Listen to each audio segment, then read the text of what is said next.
E se eu te dissesse que existe algo pior do que perder tudo? É nunca ter precisado conquistar nada. Imagine um jovem príncipe que nasceu cercado de ouro, diamantes e servos prontos para atender a cada desejo. Quando queria uma mulher perfeita lhe era entregue. Quando queria aplausos, todo o reino era obrigado a cantar seu nome. Quando queria sabedoria, bastava reescrever todos os livros, colocando-o como autor.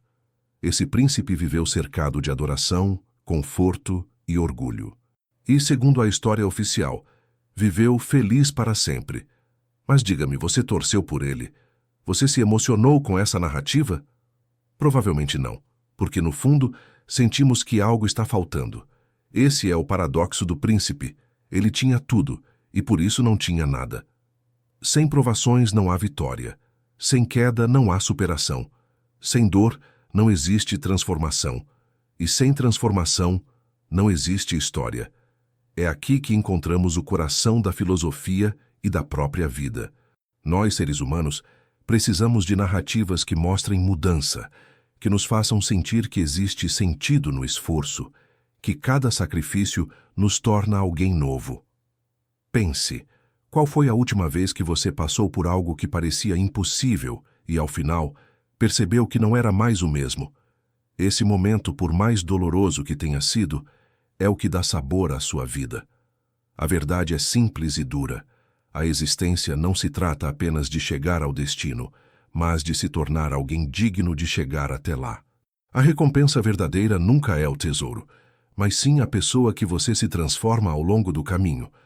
Há uma ordem misteriosa no universo que garante que tudo o que é dado tem um preço e tudo o que é conquistado precisa ser merecido. Os antigos chamavam isso de karma, de destino, de justiça divina ou até de equilíbrio cósmico. Agora, antes de avançarmos, pense comigo. Será que você hoje não está vivendo como o príncipe? Será que a facilidade, o conforto, a pressa por atalhos não está te roubando a chance de escrever uma verdadeira história? Se essa reflexão já acendeu algo dentro de você, peço uma coisa simples. Curta este vídeo e se inscreva no canal. Assim você não perde as próximas partes desta jornada e me ajuda a continuar trazendo reflexões que podem mudar a forma como você enxerga a sua vida. Porque este é só o começo. E no próximo capítulo, vamos entrar na história de um jovem pastor que também começou em uma vida simples e confortável, mas que aceitou o chamado do destino. E sua jornada vai nos mostrar porque toda transformação começa quando abandonamos as nossas muletas. Então eu te pergunto, você já ouviu o chamado da sua própria jornada? Toda grande transformação começa com um chamado. Às vezes, ele vem como uma voz interior. Outras vezes, como um sonho impossível de ignorar. No caso de um jovem pastor chamado Santiago, esse chamado se revelou em forma de um sonho repetido, um tesouro enterrado aos pés das pirâmides do Egito. Ele vivia de maneira simples, atravessando os campos da Andaluzia com suas ovelhas, dormindo em uma antiga igreja abandonada, observando as estrelas através de um buraco no teto. Sua vida era tranquila, comida, vinho, noites ao relento. Nada parecia faltar. Mas a vida, assim como as grandes histórias, não tolera a estagnação por muito tempo. Santiago tentou ignorar o sonho, dizendo a si mesmo que não passava de fantasia. Quem de nós não já fez isso? Quantas vezes tivemos uma ideia brilhante, uma intuição forte, e a engavetamos por medo de parecer loucura? Mas o universo tem formas misteriosas de insistir. Paulo Coelho chama isso de a linguagem do mundo. Sinais, coincidências, presságios que parecem nos cutucar, pedindo coragem. O pastor vendeu suas ovelhas e decidiu seguir a visão. Mas veja como o destino é. Sua primeira recompensa foi a perda. Em Marrocos, ao atravessar o mar rumo ao desconhecido, ele foi enganado, roubado e deixado sem um único centavo.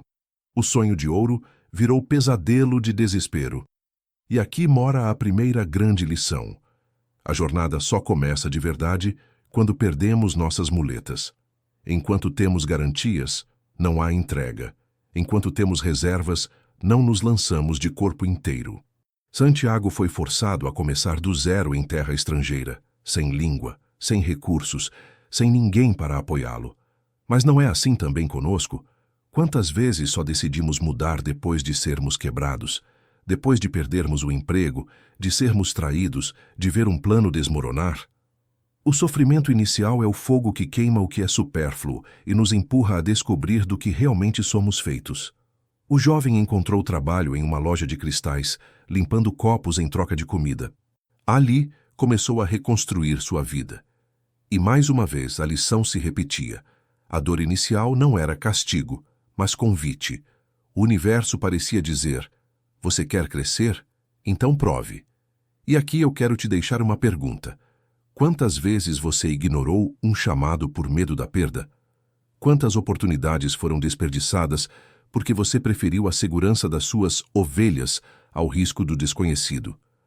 Depois do golpe inicial em Marrocos, Santiago encontrou refúgio na loja de cristais.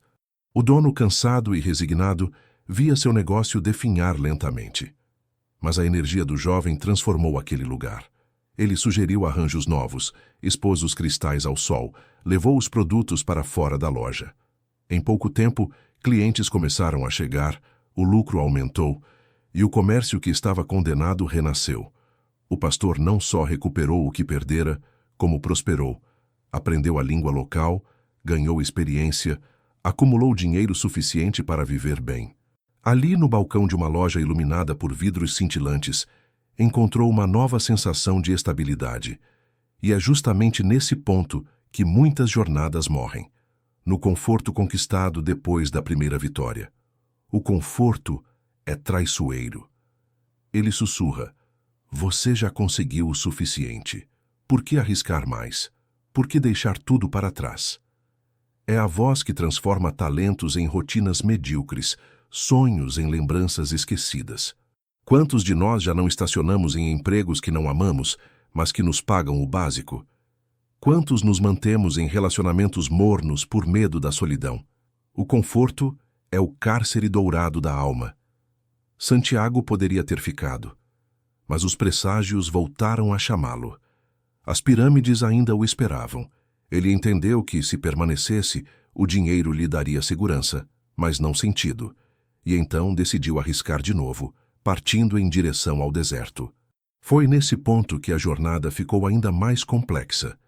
No coração do oásis, Santiago encontrou não apenas descanso, mas também o amor. Fátima.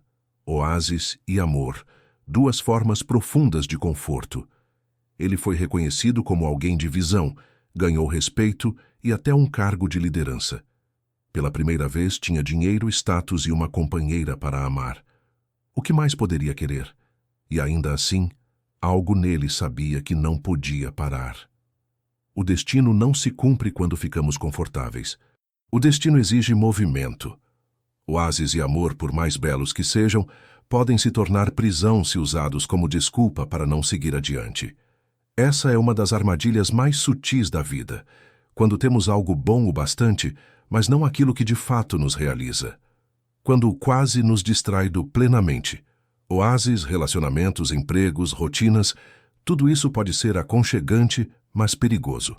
Porque se não tomarmos cuidado, viramos prisioneiros daquilo que deveria ser apenas uma estação de passagem. Então pense, quais são os seus oásis? Em quais zonas de conforto você se esconde, dizendo a si mesmo que já é suficiente?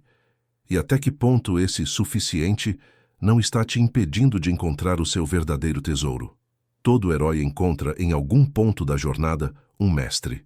Para Santiago, esse mestre foi o alquimista.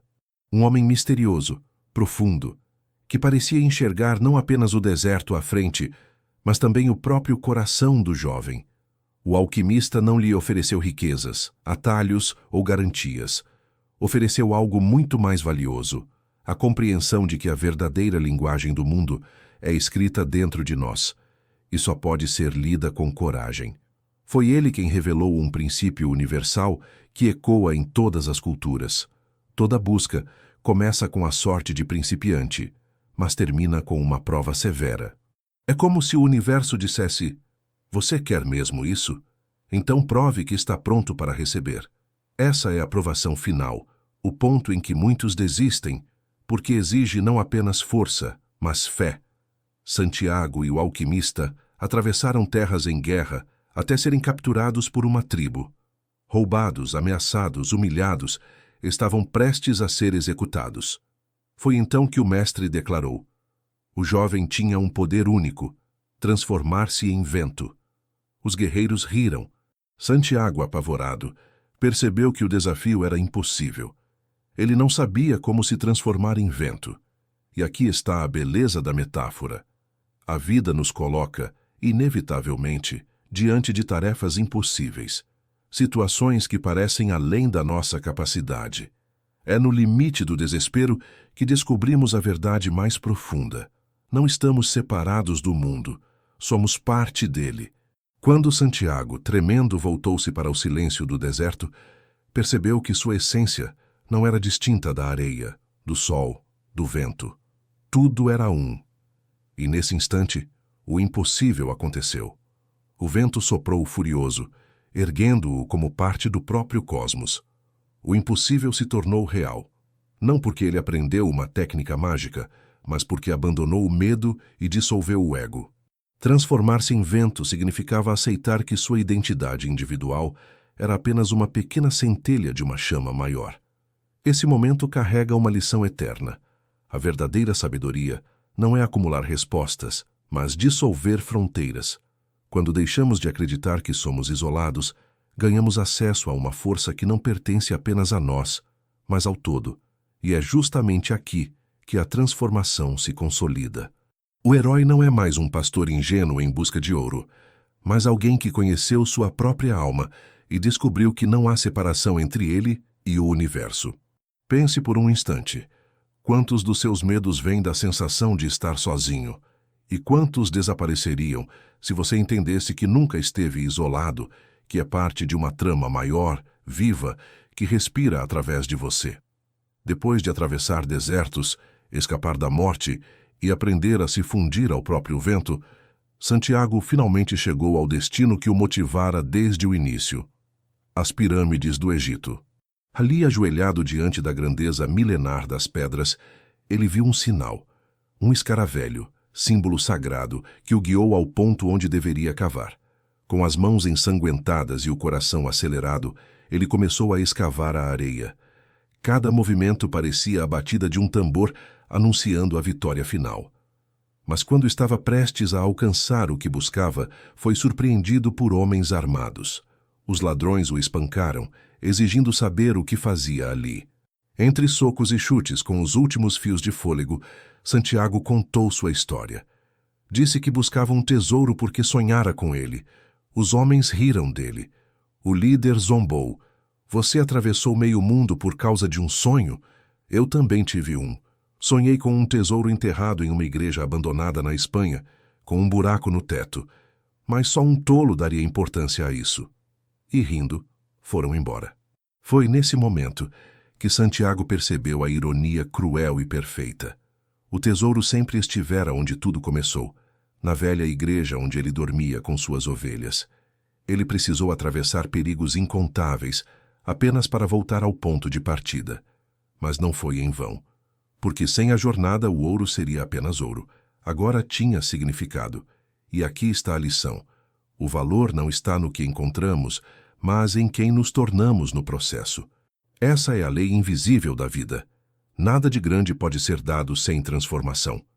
Tudo que recebemos sem merecimento se volta contra nós. Carl Jung chamava isso de sabedoria não merecida. Quando alguém obtém conhecimento profundo, visões espirituais ou mesmo riqueza material sem o esforço interno correspondente, o resultado é instabilidade. É como dar uma espada a uma criança. Parece presente, mas é maldição. Pense nos ganhadores da loteria que acabam falidos, nos vícios criados pelo consumo imediato de prazer, ou até mesmo na facilidade de usar inteligência artificial para resolver problemas sem aprender nada. Atalhos parecem sedutores, mas cobram um preço invisível. Hoje vivemos na era dos atalhos. Prazer imediato, respostas instantâneas, recompensas rápidas. Mas cada vez que aceitamos algo sem pagar o preço da experiência, minamos nossa própria transformação. Então eu te pergunto, O que você tem buscado de graça, sem estar disposto a pagar o preço do aprendizado?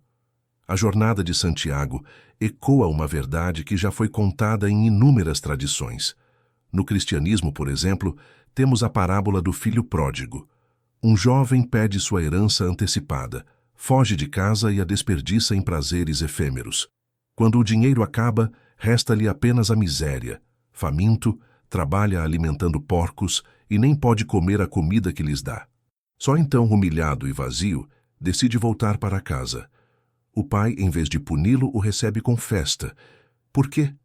Porque o filho que partiu não era o mesmo que retornou. Ele voltou transformado. E o que dá sentido à herança não é o ouro em si, mas a maturidade de quem agora pode recebê-lo. Esse é o ponto central. Não existe prêmio sem preço. Toda vida verdadeira é um processo alquímico, no qual o sofrimento age como fogo que purifica o metal bruto. A dor que suportamos mata partes de nós que já não servem, abrindo espaço para que o verdadeiro eu nasça. E essa lógica não vive apenas nos mitos, ela aparece também em histórias modernas. A psiquiatra Anna Lembke conta em Dopamine Nation a trajetória de um jovem chamado Drake, que lutava contra o álcool. Depois de ser preso por dirigir embriagado, ele tinha nas mãos a chance de escapar da punição graças a um advogado caro. Bastaria mentir, alegar inocência e estaria livre. Mas diante do juiz algo nele mudou. Ele confessou a verdade. O preço foi alto. Perdeu a carteira de motorista, pagou multas pesadas, foi obrigado a enfrentar a vergonha. Mas esse momento se tornou divisor de águas. Drake parou de beber, reconstruiu sua vida e anos depois tornou-se médico. O que parecia desgraça revelou-se a maior bênção. A vida sempre cobra. A única escolha que temos é se vamos pagar voluntariamente agora, com esforço e honestidade, ou se vamos ser cobrados depois, com juros de sofrimento. Cada atalho que pegamos, cada mentira que contamos, cada zona de conforto em que nos escondemos é apenas um adiamento da conta final. Mas há também um lado luminoso nesse equilíbrio cósmico. Quando aceitamos o preço da transformação, quando suportamos a dor de deixar para trás a pele antiga, recebemos algo que não pode ser comprado: integridade, clareza, paz. Não é sobre enriquecer, mas sobre se tornar rico de espírito. Não é sobre conquistar o mundo, mas sobre conquistar a si mesmo. E aqui deixo a pergunta final: quem é você hoje? E quem é a pessoa que você está se tornando? Porque no fim, o verdadeiro tesouro não é o ouro enterrado debaixo dos nossos pés. O tesouro é a vida que construímos quando nos tornamos quem fomos destinados a ser.